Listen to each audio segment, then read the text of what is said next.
Good afternoon, ladies and gentlemen. My name is Hasan. Today I'll be talking to you on health communication as it's being used on the net or the social net.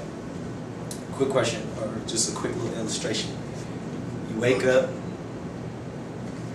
you get dressed, go through your early morning routines, and you notice a growth on your neck. Very painful growth. So what is the first thing usually people do? They Google. They put the symptoms in the search engine or go to a website and they Google it. No phone call to a physician or anything like that. They Google it. Today, healthcare providers, up to 79% have access to the internet. And of that 79%, 88% look online for healthcare information or health information.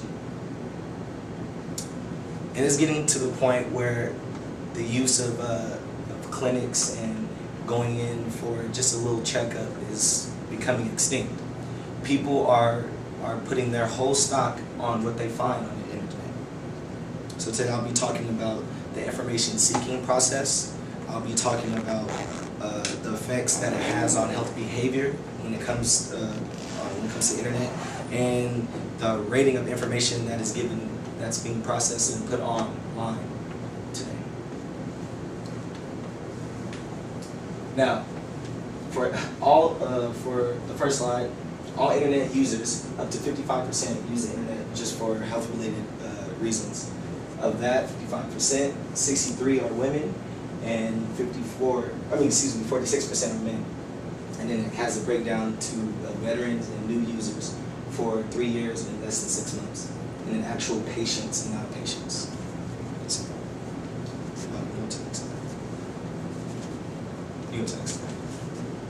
All right, information seeking. What is information seeking? Well, Merriam-Webster describes it as the process of obtaining information on both in human and technological standpoints. So, in layman's terms, people just research what they're trying to obtain. Has anyone in here heard of the uncertainty reduction theory? Just a brief little background on that. It is a communication theory that states that human interaction there's always some uncertainty, and people like to reduce the uncertainty by doing research on them, such as going on Facebook or Twitter, Instagram, and seeing what this person is doing. Same concept, just switched around as far as health is concerned. People who have certain illnesses or want to find out about illnesses go and research about them, mainly online, not even looking in like scholarly journals or articles. So, for the most part, information seeking and reciprocity go hand in hand. Reciprocity means that, you know, exchanging information for the benefit. So when people go online, they expect to or don't expect to find what's wrong with them or what they want to know about someone else. The most popular websites used is usually Google or Yahoo. Go back. And WebMD. That should be one of the most popular websites used for health-related illnesses, symptoms, and even looking for physicians to go to. So, why do people use it? What are the healths and effects on health behavior? Well, economics.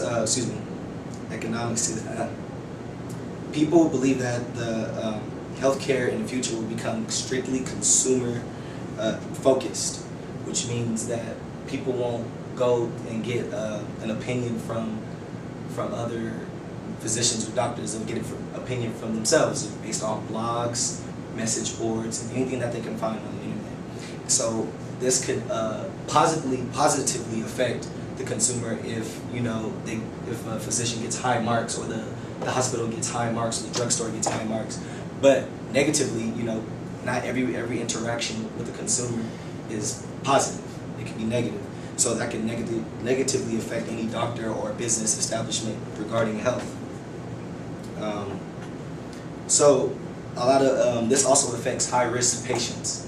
High-risk patients or patients with cancer or a tumor, and doctors are less likely to operate on them, just because if that patient were to die or that patient were to have a relapse, that their credibility will decline, because that information will be posted on the internet. So the best effect will be to have an interpersonal view as far as people finding information, and the mass communications view. Interpersonal is face to face. Now this is not actually gone. People still go, but as the years go on, as of 2013, only 49% of Americans actually go and consult their physician or doctor. Some people like to, some people like to use technology to interact with their doctor, but those who use technology as a medium is even less than 49%. It's only 26% of Americans actually use technology to consult with their doctors. So that huge gap of the 51% of the American population rely most of their facts solely on what they find on the internet. And this is not including the people that actually dig and try to corroborate different types of sites. Some people go to one site, and what they see on there is what they go off of.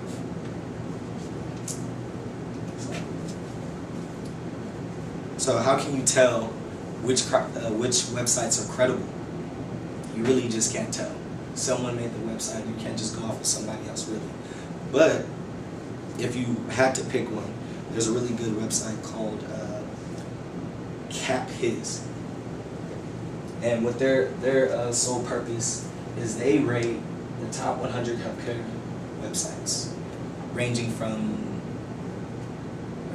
just a small like Walgreens pharmacy all the way to hospitals and big time cancer doctors and anesthesiologists. So in closing, the fact that people using the internet every day is growing, and finding information seeking is growing just on healthcare related issues, and there's a lot of pros as well as cons when it comes to that fact. So here's some key points. If you're one of those people that like to use the internet for anything, is to, one, don't use the internet as your only source. To actually go out and talk to someone interpersonally, face-to-face, that face-to-face interaction. 3, get your own conclusion. Go off your own basis and criteria. A lot of people use their own criteria. A lot of people find the criteria and base their decision off their criteria. Use your own criteria. That I yield my time. Thank you, very good, thank you. Very good, thank you. Now we have so open to question and answer, please. Go ahead, Jordan. Is it your suggestion that people are not going to the hospitals and hospitals are losing business because of people using the internet? Well, not business per se, just the fact that a lot of people, not saying to go, because people go to the hospital for serious things. There's just certain things you just can't just go on the internet for, but this is like, they get their information not from doctors, not from licensed practitioners. They just get it off of a friend down the street who said he went and his experience was bad, so I'm assuming that my experience is bad, so that might be a reason they don't go to the hospital. Okay, we can talk. There's something I don't want to go. Can I add another thing? I'll let him add and then I'll ask. Go ahead. Go ahead.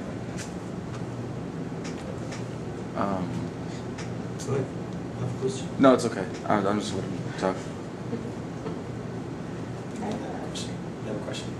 Well, you divide male and female concerning the Googling, concerning health problems. Mm-hmm. Why is high between, I think you said male are more higher than male?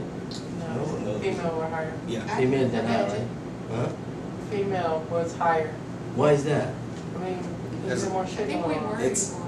I don't know, men, I don't think men really care too much. Well, I didn't It's really, not bad. That's not true. It's not I bad. just wanna know. well, the thing is, If I see something weird, I'm it was, like, I what was the reading fuck? when I was doing my research, a lot of men are kind of embarrassed of certain health issues, health-related issues, and women are more open about it. So that's why when they did the research, like probably most likely more women actually filled out the survey than men. So that's probably what happened. That's interesting. So, how often are the diagnoses on the internet true? Well, actually, it's hard to actually rate because each individual interaction is different. But if it's like 100, 1,000 bad reviews in one place, then that's maybe factual. Any other questions? Good job. Yes. I have a question. Have you used it Yes, I've for used those Web. reasons? I've used WebMD for like miscellaneous things. I don't know if I took it for face value. But It can also scare you though. Like, Yeah. Oh, yeah. like If you put sore throat in, or Yeah. it'd be like you jam your toe and it tells you got herpes or something. Like what? That just happens it. Yeah. So that's the biggest. Close your window. Close the That's the, window. that's the biggest. No, that's issue. not me. Click. That's the biggest issue that came up in my searching. And what I found is that in all the journals regarding this topic, the biggest problem with it is, anyone can put anything on the internet. So like you said, someone can just like, I got a scratch. That's funny. It's pussing up. You just mess with somebody. They have a STI or something, and someone might actually believe that. So What about the other website you mentioned, Chef Hez?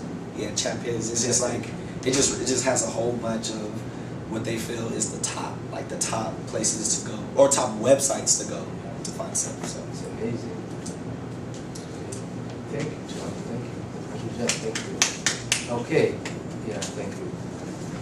Let's move to